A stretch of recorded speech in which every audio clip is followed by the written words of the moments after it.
the hands of a group of 9 French noblemen. These noblemen became known as the Knights Templar. The word cabal, meaning a group who conspire together, comes from the word Kabbalah. One such cabal, who were to later inspire a whole armada of black magic cults and Freemasonry, were the so-called Knights Templar. They laughingly called themselves the Poor Knights of Christ, but these men were far from poor. They deliberately styled themselves as monks so that they could go about their Luciferian Kabbalistic studies and conduct business without being taxed nor arouse suspicion from the Vatican. The Kabbalistic higher secrets of ritual sodomy, the evil eye, chanting incantations, necromancy, blood sacrifice, and invoking the fallen angels in service to Lucifer fascinated the French Knights Templar. They realized that the Kabbalah originated in Palestine, and once they had realized that the Kabbalah was the key to untold spiritual magical power, they cunningly planned a bloody crusade to Palestine in order to search for more Kabbalistic and magical artifacts. They eventually discovered and looted the Temple of Solomon. Solomon was a biblical magician king who is accredited with inspiring large parts of the corpus of works we now know as the Kabbalah.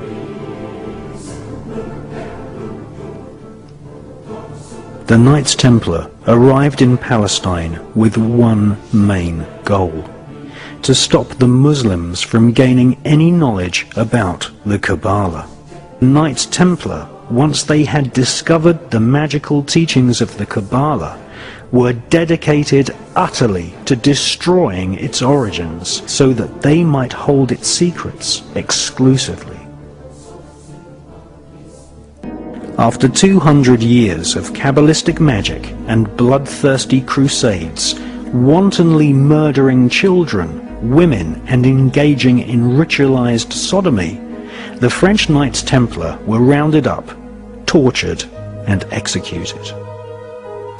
Many confessions told of the Knights Templar monks ritually sodomizing each other, invoking evil spirits, and implanting these spirits into animals such as cats. Various black magic artifacts were confiscated from castles owned by the Knights Templar, including silver caskets containing desiccated heads and skulls. The Knights Templar referred to these heads as Baphomets.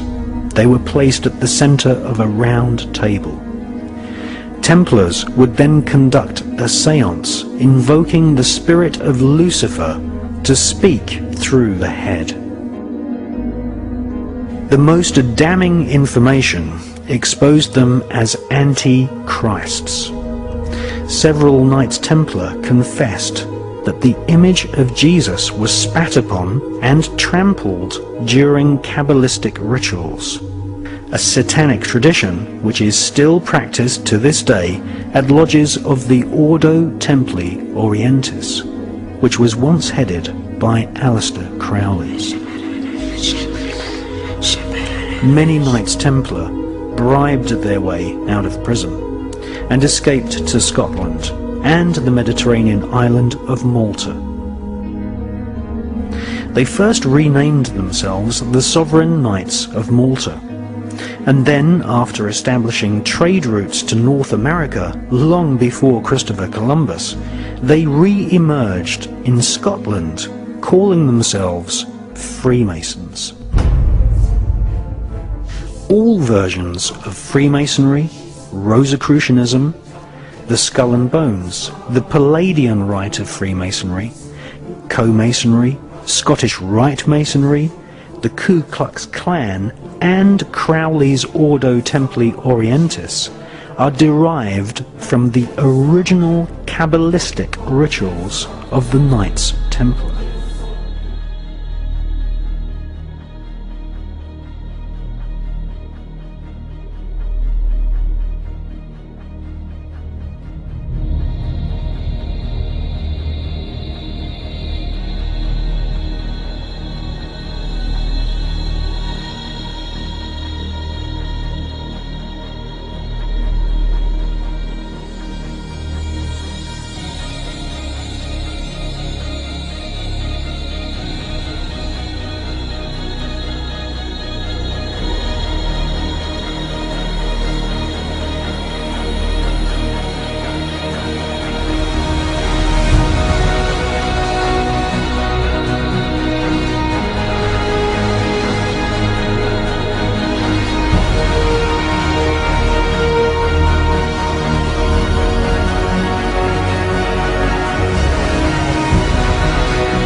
The Illuminati is a global network of witch covens, black magicians, and Freemasons.